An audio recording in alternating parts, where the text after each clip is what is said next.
Welcome to Randy's Old Time Radio Shows. Dust off your radios and step back in time. Tonight, the heroes, villains, and thrilling stories of radio's golden age come alive just for you. Tonight, step into the world of baseball legend Babe Ruth as he takes center stage in thrilling adventures. From the ballpark to daring escapades beyond the field, follow Ruth's courage, skill, and larger-than-life personality in stories that celebrate the Sultan of SWAT. Let the game and the adventure begin. Play ball! Play ball with Babe Ruth! Play ball with the Navy! The United States Navy brings you the adventures of Babe Ruth. And here to tell you about the immortal Babe is the man who knew him so well, his pal, the popular sports reporter, Steve Martin.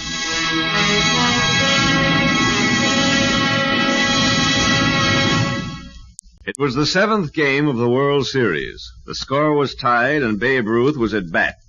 A home run would win the series for the Yankees and new laurels for the big fella. But I sat there praying that he would strike out and so save his life. We'll bring you the exciting story in just a moment. But first, a short but important message from Jackson Beck. Come in, Jack. Okay, Steve, and thanks. Before Steve Martin gets started with this particular exciting adventure of Babe Ruth, I'd like to remind you young fellows that there's an important place for you in your hometown Navy, the United States Naval Reserve. If you're sort of at loose ends now that you're out of high school and your friends have drifted away, if you want companionship with a great bunch of fellows all interested in the same thing, if you want to be thoroughly trained in a valuable skill, the Naval Reserve is the place for you. You see, this great hometown Navy of ours, the Naval Reserve, is a completely volunteer organization where good friends meet in their spare time, on weekends and on vacations, to study and work and play together.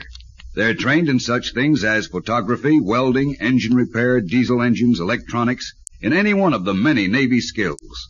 And because the Navy believes in perfect training, the skill learned could well take you to the top in civilian life in a time when high specialization means high success. You know, Jack, one of the things I like best about the Naval Reserve is the sports program. Yes, Steve, sports are very important to men of the Navy. You bet. And I don't mind telling you it's developing some of the greatest amateur teams in the country, in every branch of sport. Well, the Navy Reserve fellows study together, work together. Why shouldn't they play well together? Particularly when they're all so full of that wonderful Navy spirit. Look, fellows, if you're not in the Naval Reserve, you ought to be. Join your hometown Navy, the United States Naval Reserve. It will pay you to see your local Navy recruiting officer soon.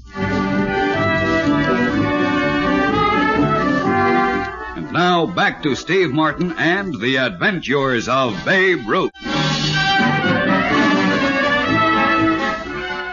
It was the last game of the season, and all of the Yankees were on the field except one. The greatest Yankee of them all was mysteriously missing. And in the clubhouse, little manager Huggins was having a fit.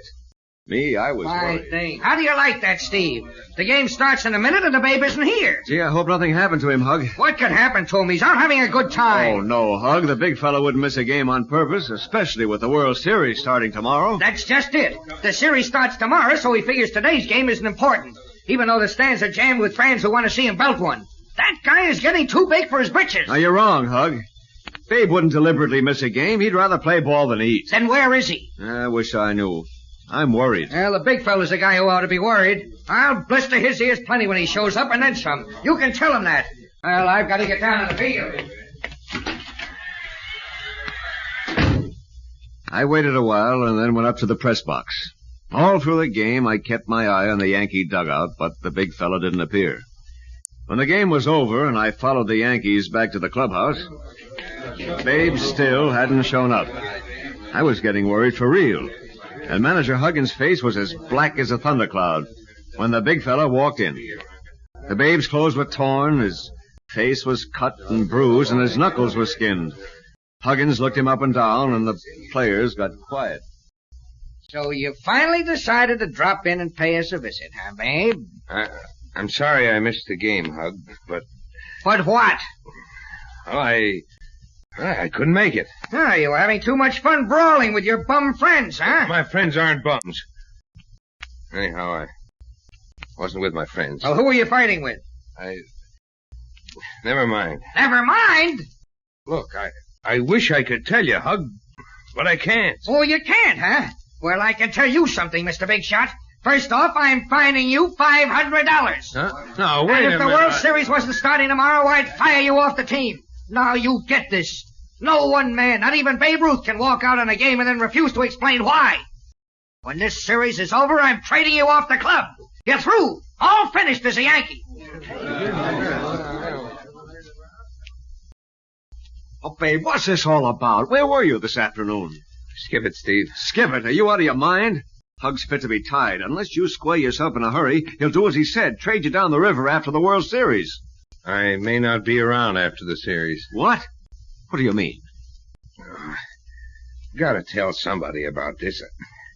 Look, Steve, you're not to print it. Or tell Hug. Promise me that? Well, okay, babe, shoot. Well, when I came out of the hotel today to go to the ballpark, a fella stopped me. Just an ordinary-looking fellow, but with 2 fingers missing on his right hand, like old 3-Finger Brown of the Cubs. He seemed awful upset about it.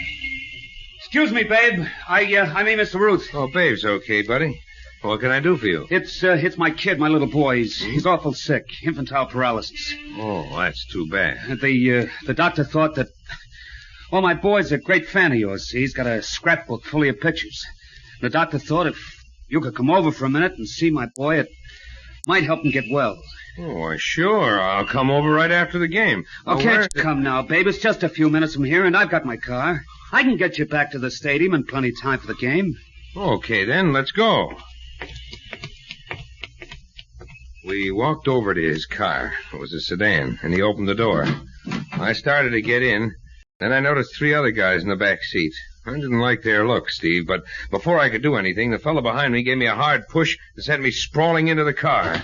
And then one of the guys hit me behind the ear with a blackjack.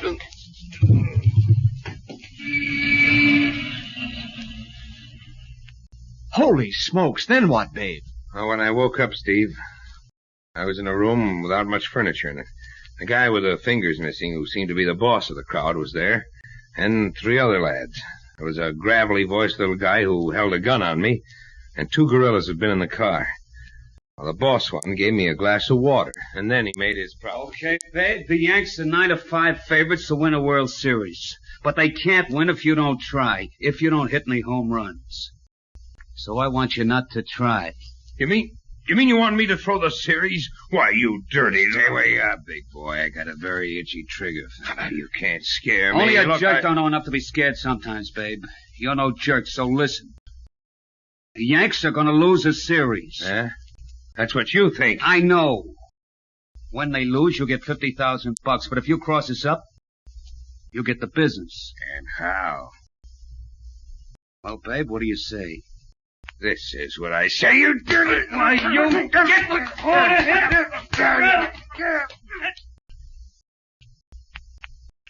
I knocked the gun away from the squeaky-voiced guy, dropped the boss man with a right. The 2 big gorillas jumped me, and then the little runt hit me with his gun butt. Pretty soon I got the gun or blackjack on the noggin, and I went to sleep again. Well, when I woke up this time, Steve, they were dumping me out of their car up near Yonkers. I managed to pick up a ride, and you know the rest, Steve. Holy cow. But, babe, why didn't you tell that to Hug? All those mugs said if I did, they'd put a bullet in Hug, too. And I know they meant business. Oh. Well, don't just sit there, babe. Come on, we'll go to the police. No, Steve. I don't know who those guys are or where they are. And even if I did, they deny everything. It'd just cause a huge publicity stink. And if we lose the series, it might kill baseball. And what are you going to do? What do you suppose? I'll do my darndest to win the series, of course. But those mugs said they'd kill you if you did. Oh, they were just bluffing. Don't give me that, babe. You said just before you were sure they meant business. Now, babe, there's only one thing to do. You can't play in this series. Are you kidding? No. Your life is at stake. Oh, save it, Steve. No lousy racketeers are going to scare me or dirty up the greatest game in the world, either. Now, Get out of here, please, Steve, and let me go to bed. I've got a World Series coming up tomorrow.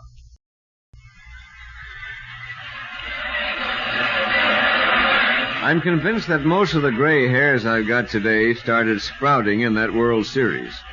Every time the big fella made a hit, I caught my breath and listened for the sound of a pistol over the noise of the crowd. The games went to 3-3, and then the seventh and deciding game came up in the stadium. Oh, babe. Yeah? What is it, Steve? Look, babe, this is the deciding game. If you win it, you might... Steve, let's not go into that again. Go on back up to the press box. I'm going out to right field. Both pitches were hot, and they went into the ninth inning tied 1-1. Pennock set the enemy down in order in their ninth, and it was the Yanks' turn with the top of their batting order coming up. Combs, get out there, man. Combs flied out, and it was Koenig's turn. Koenig, get ahead. Koenig went out on an infield roller, and then you should have heard the crowd as the big fella minced up to the plate, swinging 3 bats. Up to you, Big. You can do it, that big boy. Hit it out of the park, Big. The big fella took a strike, then 2 balls, then he fouled off one. Then he took another ball. Here was the big one now. I found myself praying that he'd strike out and save his life. Then the pitch came, a fast one, and I closed my eyes. I heard a ringing crack. And the crowd went crazy. I opened my eyes to see the ball arch high and far into the bleachers.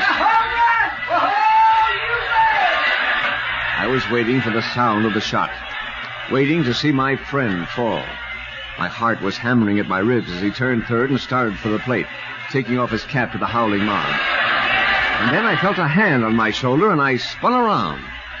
It was a man in a gray suit whom I'd seen in the stands throughout the series. Now he said, "We got them, Martin."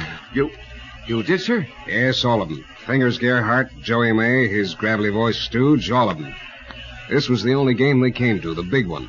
They had betting receipts on them, and May had a gun. I think he was getting ready to use it on Ruth. Good Lord.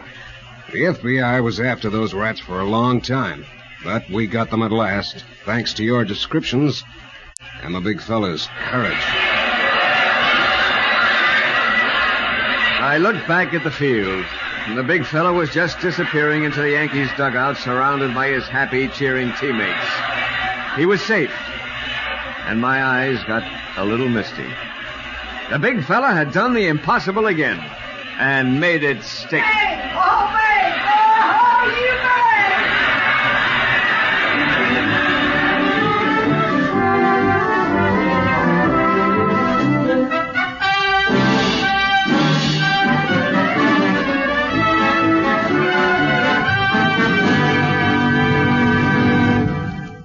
And there you have this adventure of Babe Ruth.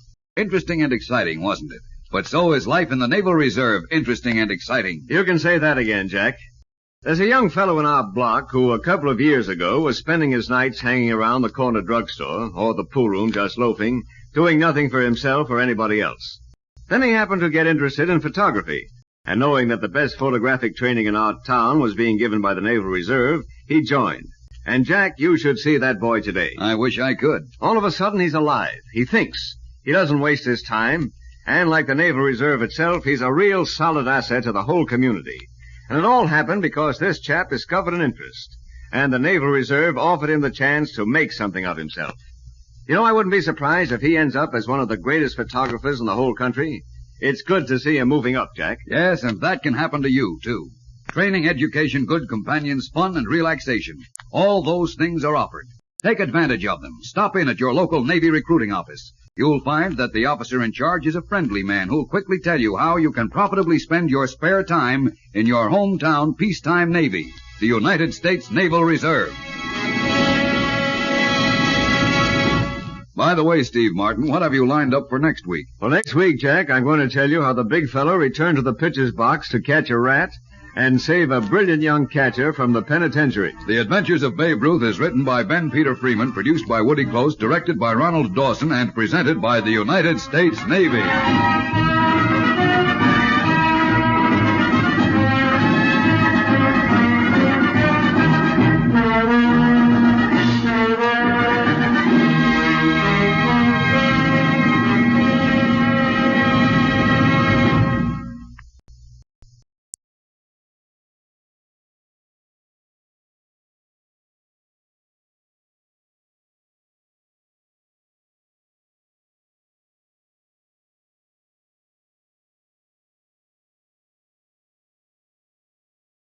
Well, folks, the clock is running out on another episode here at Randy's Old Time Radio Shows. Before we fade to black, remember, Randy spends hours each day scrubbing away the static and polishing every episode to ensure these treasures sound close to what they did decades ago. But it's not always easy or possible. Trying is time-consuming. If you appreciate this channel and the work being done, consider tossing a few coins in the hat via the links below or that QR code on your screen.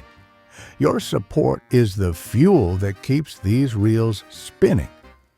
Thanks for stopping by. Keep the dial tuned to the past. Until next time.